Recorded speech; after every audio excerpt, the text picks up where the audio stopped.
السلام علیکم ناظرین، چینل گلدستہ اسلام میں نئے شامل ہونے والوں کو خوش آمدید اور ابتدا سے ساتھ رہنے والے ناظرین کو نیک تمنا ہے۔ بیل آئیکن کو کلک کریں اور ویڈیو کو بلا تعطل مکمل دیکھیں، کیونکہ ہمارے بتائے مستند وظائف میں آپ کے مسائل کا حل ہے۔ ساتھ ہی ویڈیو کے آخر میں آپ کے لیے اسلامی سوال و جواب کا سلسلہ شروع کر رہے ہیں۔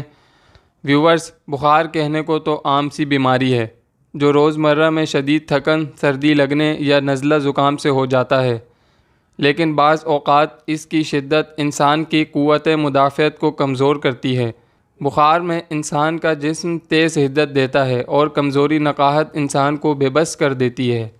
قرآن میں بخار کا اول علاج استغفار اور اللہ سے شفا یابی کی دعا کرنا ہے، اور دوم علاج ہے کہ جس کو بخار ہو وہ 7 بار یہ دعا پڑھے: بسم اللہ الکبیر اعوذ باللہ العظیم من شر کل عرق نعار ومن شر حر النار۔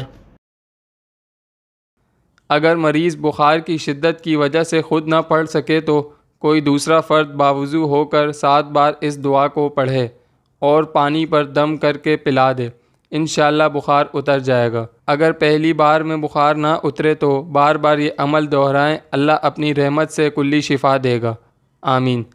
پیارے ناظرین کرام، گلدستہ اسلام چینل نے اپنے نام کی مناسبت سے اس چینل کا اسکوپ وسیع رکھا ہے۔